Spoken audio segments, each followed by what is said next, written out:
c'est Mystique et aujourd'hui je vous retrouve pour vous présenter le manga Stranger Case.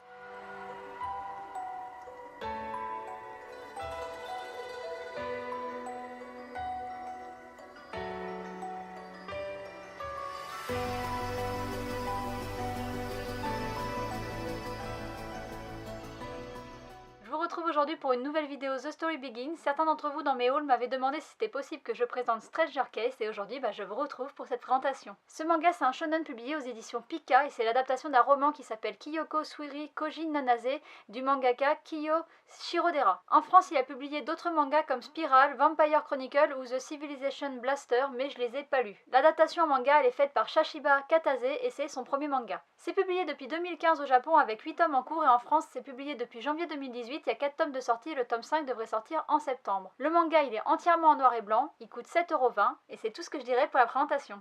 L'histoire commence comme une histoire d'amour. Kotoko, une adolescente de 15 ans, fréquente un hôpital parce qu'elle a des soucis de santé et un jour dans les couloirs, elle va croiser Kuro qu'elle va empêcher de tomber sur le sol et elle va avoir un coup de foudre immédiat. Malheureusement pour elle, le jeune homme de 20 ans semble filer le parfait amour avec une femme qui s'appelle Saki.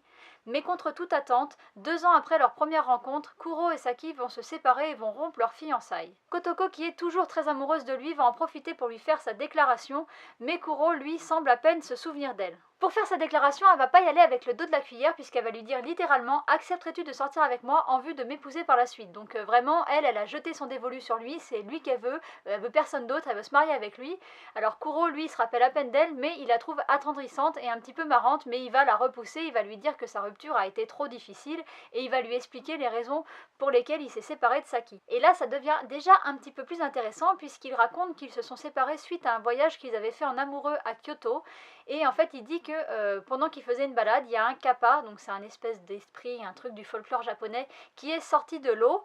Et en fait, Saki a eu très peur et il avoue que lui aussi a eu très peur et que Saki ne s'est pas sentie rassurée d'être avec un homme qui s'enfuit devant un esprit. Et donc, elle avait besoin de quelqu'un de plus fort qu'elle et d'un homme fort, etc. Et qu'elle a fini par s'éloigner de lui en voyant qu'en fait, il avait pris peur pour quelque chose...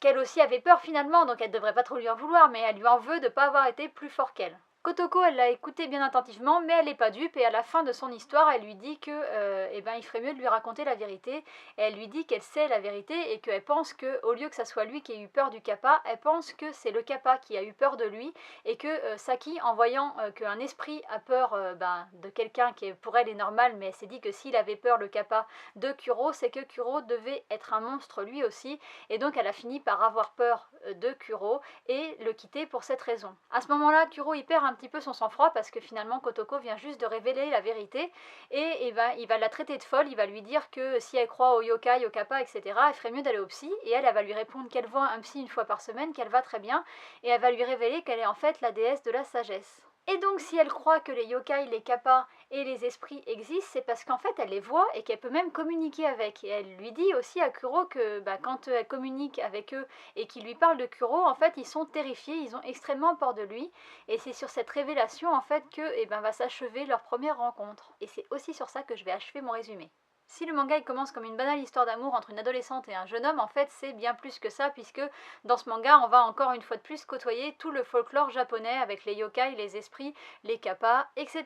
Kotoko c'est la déesse de la sagesse et grâce à ses dons, le fait qu'elle voie les esprits, qu'elle puisse leur parler, elle va mener des enquêtes surnaturelles sur des affaires étranges. Il y aura toujours cette petite histoire d'amour en fond du manga qui permet d'apporter des notes un peu drôles, mais l'essentiel du manga c'est les affaires surnaturelles que Kotoko résout et elle va demander à Kuro de la rejoindre, mais je vous dis pas s'il le fait ou pas, mais en tout cas, il y a toujours ce petit jeu de séduction entre les deux personnages dans tout le manga. J'ai beaucoup aimé cette histoire et le fait qu'il y ait encore du folklore japonais, ça fait que renforcer mon attachement à l'histoire parce que j'aime beaucoup découvrir les yokai, les kappas, etc. avec différents points de vue. J'ai présenté déjà Kennen où il y a vraiment du folklore japonais et où les personnages principaux sont issus du folklore japonais.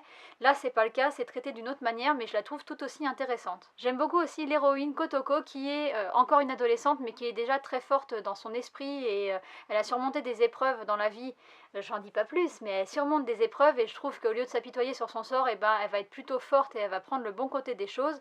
Et en plus j'aime bien aussi le côté qui est un petit peu développé, elle va développer de la jalousie puisque Kuro et Saki vont continuer à se fréquenter par la suite.